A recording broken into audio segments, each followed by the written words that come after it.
ஆனா வராது.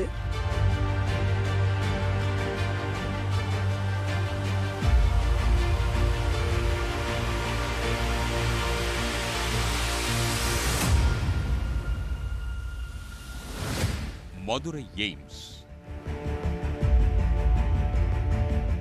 2021 சட்டமன்ற தேர்தல் களத்துல பாஜக அதிமுக கூட்டணியை கலங்க வச்ச ஒரு பேர். 2024 தேர்தலையும் தமிழ்நாட்டுக்கு எய்ம்ஸ் எப்ப வரும்னு கேட்டு திமுகவும் குறிப்பா அந்த கட்சியோட இளைஞரணி செயலாளரும் துணை முதலமைச்சருமான உதயநிதியும் ஒத்த செங்கலோட பரப்புரையை மேற்கொண்டாங்க. இதுதாம திரு நரேந்திர மோடி அவர்களும் திரு பாதந்தாங்கி பழனிசாமி அவர்களும் மதுரையில 2019ஆம் ஆண்டு ஜனவரி 27 எனக்கு எல்லாம் ஞாபகம் இருக்கு. வச்சுட்டு போன நட்டுட்டு போன ஒரே செங்கல். நான் அந்த பக்கம் போகும்போது போய் பார்த்து பிடிக்கிட்டு வந்துட்டேன். இப்போ செங்கலை காணும்னு தேடிட்டு இருக்காங்க. நான் தெளிவா சொல்லிட்டேன், நீங்க மருத்துவமனையை கட்டி முடிக்கிற வரைக்கும் நான் செங்கலை திருப்பி தர மாட்டேன் அப்படின்னு. இன்னொன்னு சொல்றேமா, இதுக்கப்புறம் இந்த 5 வருஷத்துல 5 மாநிலங்கள்ல இதே மாதிரி எய்ம்ஸ் மருத்துவமனைக்கு அடிக்கல் நாட்டப்பட்டு மருத்துவமனை கட்டப்பட்டு செயல்பாட்டுக்கு வந்துருச்சு. ஆனா தமிழ்நாட்டுக்கு மட்டும் ஒத்த செங்கல், ₹1 நிதி ஒதுக்கல. இத்தனை வருஷமாகி இன்னும் கட்டி முடிக்காத எய்ம்ஸ் மருத்துவமனையை பத்தின பேச்சு இந்த தேர்தலையும் தொடங்கி இருக்கு. ஆனா இந்த முறை திமுகவுக்கு முன்னாடியே அதை தொடங்கி வச்சிருக்காரு பாஜகவோட மாநில தலைவர் நயினார் நாகேந்திரன். எய்ம்ஸ் மருத்துவமனை கட்டுமான பணிகளை முடிச்சிட்டதாகவும் பிரதமர் திறந்து வைக்க வாய்ப்பு இருக்கிறதாகவும் அவர் கூறியிருக்கார். உண்மையிலேயே எய்ம்ஸை கட்டி முடிச்சிட்டாங்களா? தமிழ்நாட்டுக்கு ஒரு மருத்துவமனையை கட்டி கொடுக்கிறத இவ்வளோ வருஷமா ஏன் பாஜக இழுக்குதுன்னு இப்ப பார்க்கலாம்.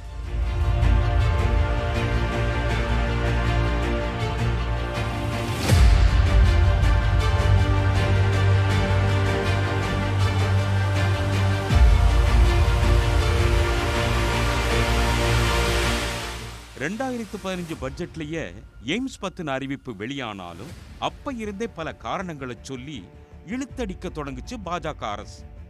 எய்ம்ஸுக்கான இடத்தை தேர்வு செஞ்சு சொன்னதுக்கு அப்புறமும் ஒன்றிய அரசு கண்டுக்காததால நீதிமன்றத்துக்கு போய் வேலையை தொடங்க வச்சது தமிழ்நாடு அரசு.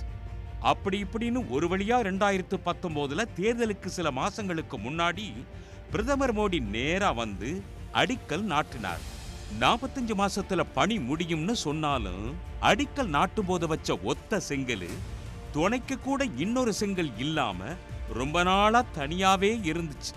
இந்த சூழல்ல தான் 2021ஆம் ஆண்டு சட்டமன்ற தேர்தல் வந்துச்சு. அப்போ அந்த செங்கல் ஏன் அங்க தனியா நிக்குதுன்னு அதை கையில் எடுத்த உதயநிதி ஸ்டாலின் தமிழ்நாடு முழுக்க ஒத்த செங்கலோட போய் ஓட்டு கேட்டார். அந்த தேர்தல்ல முக்கியமான பிரச்சார பொருளாவே இந்த செங்கல் விவகாரம் மாறிடுச்சு. மதுரைக்கு எய்ம்ஸ் மருத்துவக் கல்லூரியை கொண்டு வந்தோம் அப்படின்னு நான் மதுரைக்கு போயிருந்தேன். மதுரைக்கு போயிட்டு எய்ம்ஸ் மருத்துவக் கல்லூரி பார்த்துட்டு அப்படியே கையோட தூக்கிட்டு வந்துட்டேன்.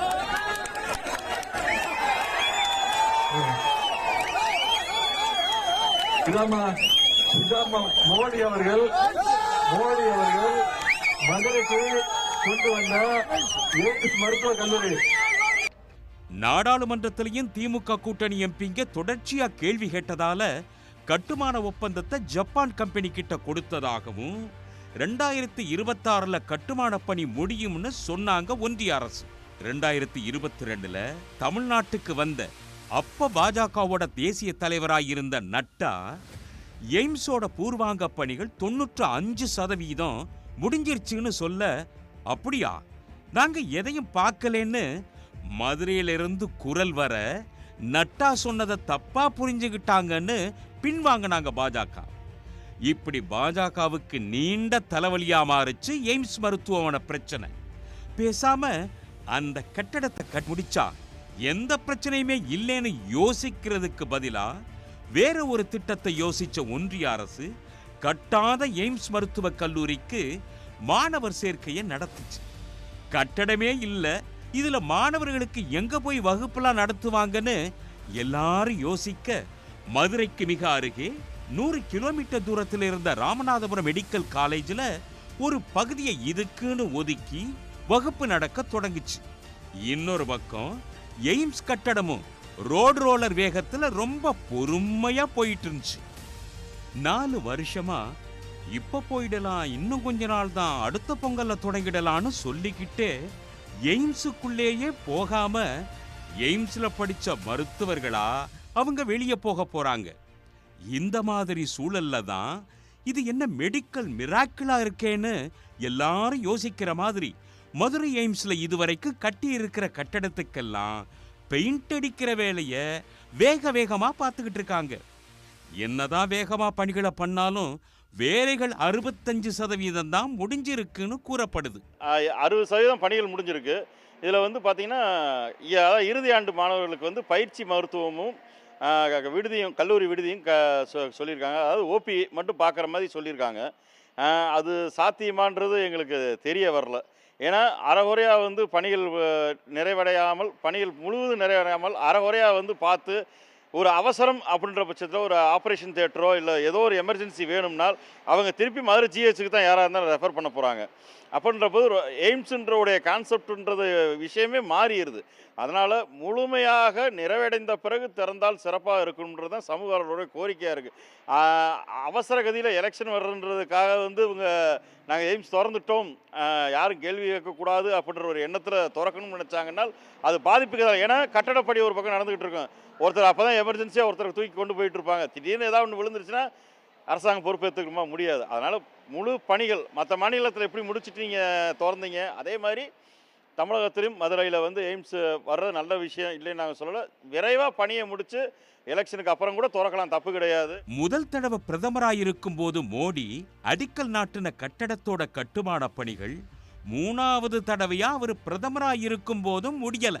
ஆனா நெல்லையில செய்தியாளர்கள் கிட்ட பேசின பாஜகவோட மாநில தலைவர் நயினார் நாகேந்திரன் எய்ம்ஸ் கட்டுமான வேலைகள் முடிகிற மாதிரி இருக்குன்னு அதை பிரதமர் திறந்து வைக்க வாய்ப்பு இருக்குன்னு சொல்லியிருக்காரு. கிட்டத்தட்ட எய்ம்ஸ் மருத்துவமனையில் எல்லா பணிகளும் நிறைவடைந்த சூழ்நிலை இருக்கிறது. நான் அதை போய் ஆய்வு பண்ண இருக்கிறேன். பணிகள் முடிவடைந்து இருந்தால் பிரைம் மினிஸ்டர் அவர்கள் அதை திறப்பார்.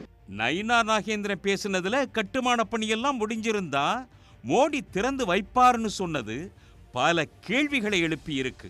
ஒருவேளை முழுசா பணிய முடியாத கட்டடத்தை பிரதமர் திறந்து வைப்பாரா, இல்ல முழுசா கட்டி முடிக்கிறவரை காத்திருந்து திறந்து வைப்பாரான்னு குழப்பமும் ஏற்பட்டிருக்கு. எங்களுக்கு எய்ம்ஸ் மருத்துவமனை வந்தது வந்து ரொம்ப ஒரு சந்தோஷமான இதாக வரவேற்பாக இருக்கும். ஆனால் இன்னும் வந்து பார்த்தீங்கன்னா வேலைகள்லாம் அரையும் குறையமாக நிற்கிது.